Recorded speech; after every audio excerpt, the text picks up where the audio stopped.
नहीं रहते हैं।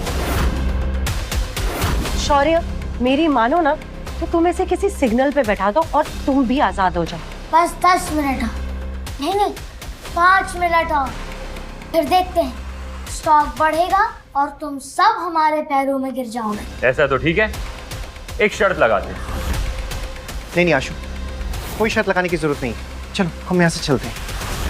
बेटा, तुम्हारे पापा बिल्कुल ठीक कह रहे हैं। स्टॉक वॉक भूल जाओ, पापा के साथ घर जाओ और अपनी पढ़ाई पे ध्यान दो। छोटे पैकेट में बड़ा धमाका हुआ, कुछ ही देर में पता चल जाएगा। आशु चलो। रुको पापा, अब तक बेटा सीखता था और बाप सिखाता था, आज से बेटा सिखाएगा और बाप सीखेगा।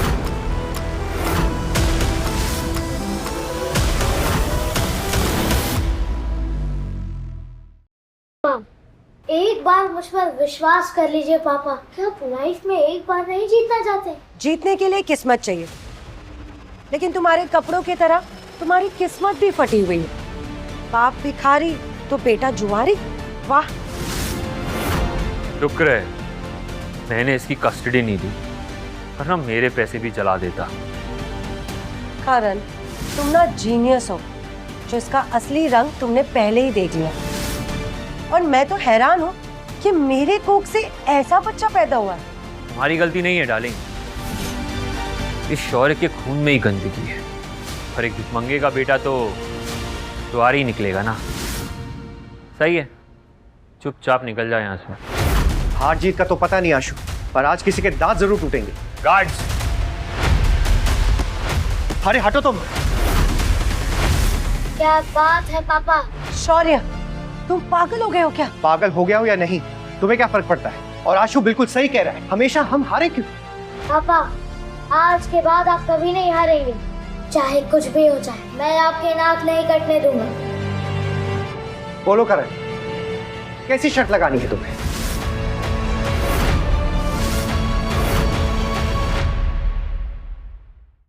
अगर अपने आप को शर्मिंदा करना ही है तो कर लो। 15 मिनट में अगर ये स्टॉक ऊपर नहीं आया तो तुम दोनों जिंदगी भर मेरे नौकर बन के रहोगे। लेकिन आशु बच्चा है, इसमें उसे घसीटने की जरूरत नहीं है तुम्हें। कोई बात नहीं पापा, जीत हमारी होगी। शौर्य, तुम सोच भी कैसे सकते हो कि तुम जीत जाओगे? क्या तुमने सच में मान लिया है कि तुम्हारा बेटा यूं ही हवा में कोई भी शहर चुन लेगा और पैसे लगा देगा और तुम पैसे जीत जाओगे? लेकिन अगर आप हार गए तो? अगर हम हार गए तो यही सबके सामने घुटने टेक कर तुमसे माफी मांगेंगे और तुम दोनों के रास्ते में कभी नहीं आएंगे। पक्की बात? पक्की। लेकिन अब तेरे पास सिर्फ 13 मिनट बचे हैं। जिंदगी भर मेरे जूते साफ करने के लिए तैयार हो जा। सॉरी, तू आशु को अच्छे स्कूल में डालना चाहता था ना?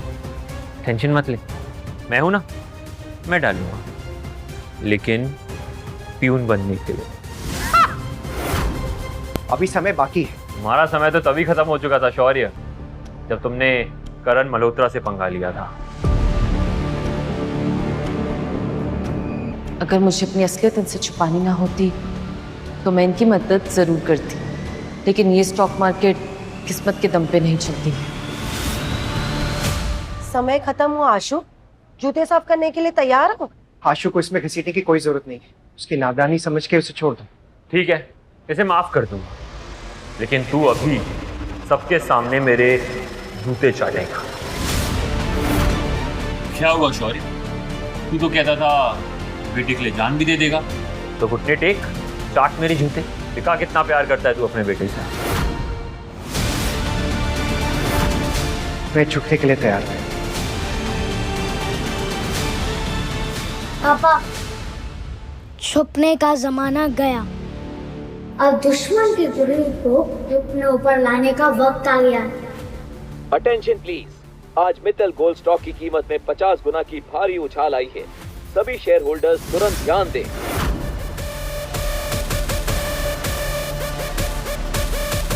ये अचानक स्टॉक ऊपर कैसे जा रहा है? इम्पॉसिबल। पापा, आज से आपको किसी के सामने झुकने की जरूरत नहीं है।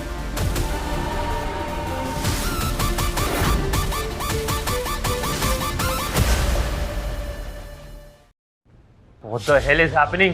ये अचानक से स्टॉक ऊपर कैसे जाने लगा? क्या बढ़ गया है? हमारे हौसले का कद बढ़ गया है पापा। हमने सच में पैसे कमा लिए? मतलब वो 50 गुना हो गया? अपनी खुशी को रोक के रखिए पापा, क्योंकि अगले एक हफ्ते में ये 2.5 लाख 5 करोड़ तक जाएंगे। 5 करोड़? लेकिन ये कैसे पॉसिबल है? रशिया और यूक्रेन के बीच वॉर शुरू हो गई है, इसलिए फॉरेन गोल्ड के प्राइसेस तेजी से ऊपर जा रहे हैं। I don't believe this. इन फकीरों के पास इतने पैसे। शायद भूल गई है मॉम के नाम पे धब्बा कि फकीर के हाथ में भी किस्मत की लकीर होती है।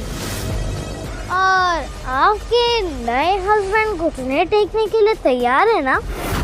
ज्यादा मत उड़ बच्चे, उड़ते हुए परिंदों के पर काटने की आदत है मुझे। आप पर कौन भरोसा करेगा? प्रॉमिस तो पूरा नहीं किया आपने। लगता है तुझे तेरी औकात दिखानी पड़ेगी। गार्ड, इसकी टांगे तोड़ दो और समुंदर में फेंक दो। रुक जाओ।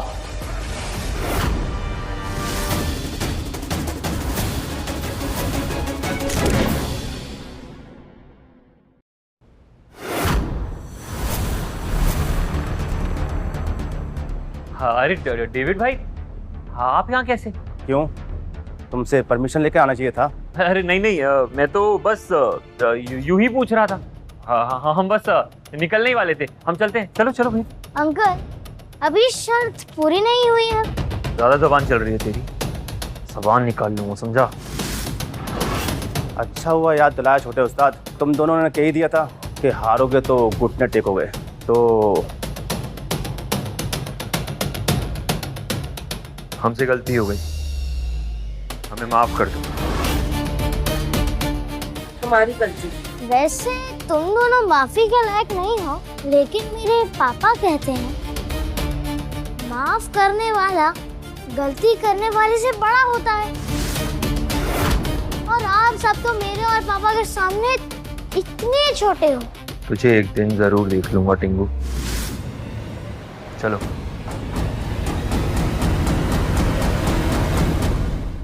थैंक यू डेविड, तुम जा सकते हो।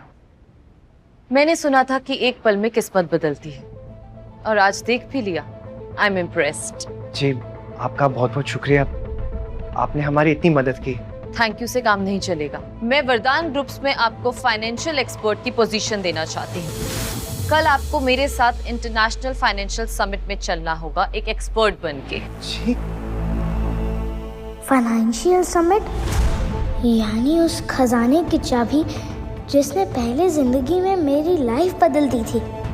इस बार ये खजाने की चाबी आपकी होगी पापा।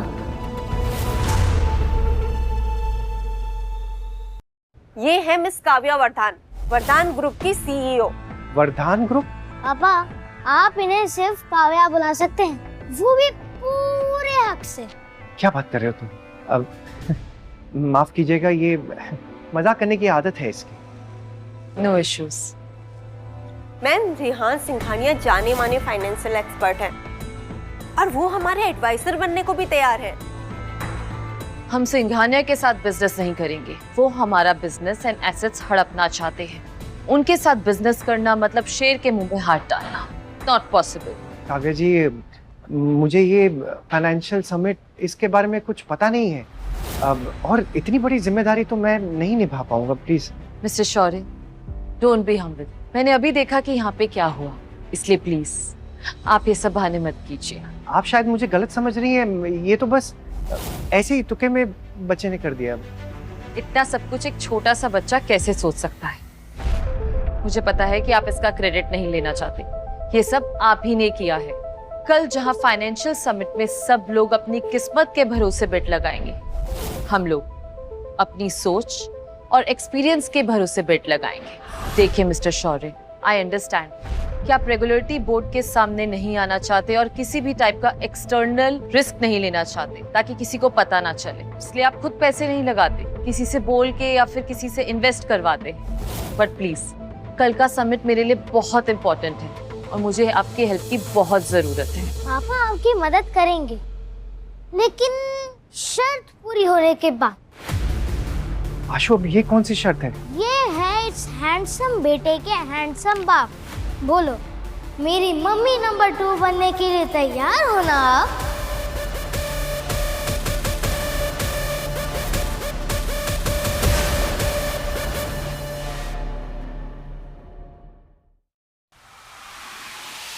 करण, कहीं हम गलत तो नहीं है? और वो आशु जीनियस। मोंटी, तुम भी ना कभी कभी वो बदबूदार मोहल्ले के लोगों की जैसे बातें करती है। देश विदेश के जाने माने बिजनेसमैन पहुंचे मुंबई। उस फाइनेंशियल समिट के लिए जो तय करेगा वर्धन ग्रुप का भविष्य। उनके गिरते हुए शेयर्स को देखकर लग रहा आने वाला कल उनके लिए कंगाली का संदेश ला सकता है। I'm loving it. I'm so loving it. ये वरदांस का प्लान था। भाई, शौर्य और आशु वरदांस के साथ तो अरे उन दोनों की ठेले लगाने की औकात नहीं है, वो क्या ज्वाइन करेंगे वरदांस को। ये सब एक गेम था, एक माहौल बनाना चाहते थे उन लोग। अभी मैं सोचूं उस भिखारी शौर्य को डेविड उनका हेड सिक्योरिटी गार्ड बचाने क्यों आया। Karan, that's why I love you. तुम ना यहाँ पे सबसे ज्यादा समझदार। बहुत जल्दी तुम्हारा वो भिखारी एक्स हस्बैंड और उसका बेटा हमारे सामने नाक रगड़ते दिखेंगे, और ऐसा कि उनके लिए ज़मीन भी कम पड़ जाए। Let's go.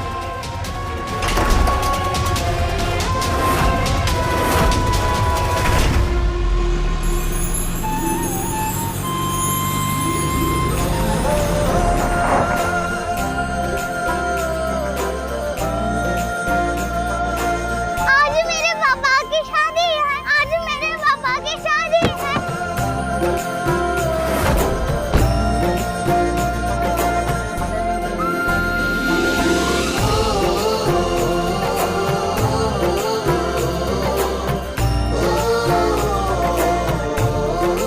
आज मेरे पापा की शादी है। आज मेरे पापा की शादी है। आज एक बेटा अपने बाप की शादी करा रहा है। जिसको सबने समझा छोटा पैकेट, वो आज बड़ा धमाका करने जा रहा है।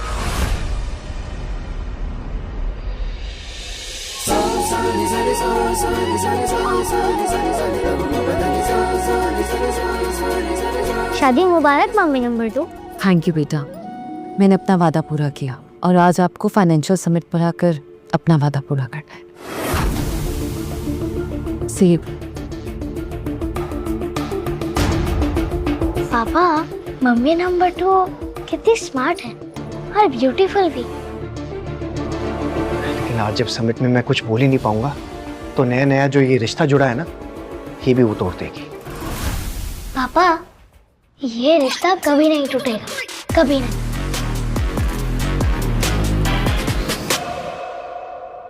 पापा, हाँ? रिक्शा से चलते हैं। क्यों आशु, तुम्हारे पापा की लॉटरी लगी है? बस स्टैंड आगे है, बस में चलते हैं। आओ।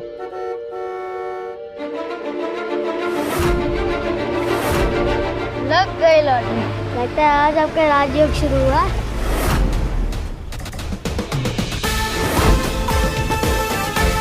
सर, आपको हमारे साथ चलना होगा।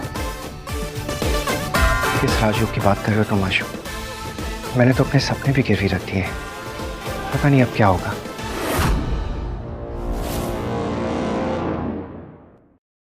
सर, गाड़ी में बैठिए ना। काव्या मैडम का ऑर्डर है, पहले शॉपिंग फिर फाइनेंशियल समिट। मैडम आपको वहीं मिलेंगी। 256 नंबर की बस आती होगी, बस हम उसमें चले जाएंगे, आप तकलीफ मत कीजिए। अरे पापा, आप मम्मी नंबर 2 की बात नहीं मानेंगे तो वो नाराज हो जाएंगे। मैं तो अपने नई मामा की हर बात मानूंगा। अब चलिए। चलिए सर।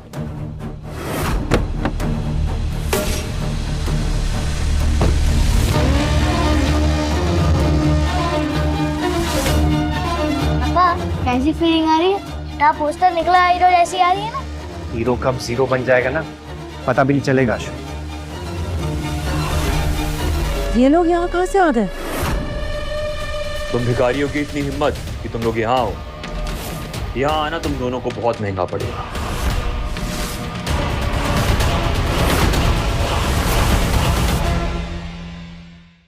आपको क्या लग रहा है मिस्टर मल्होत्रा?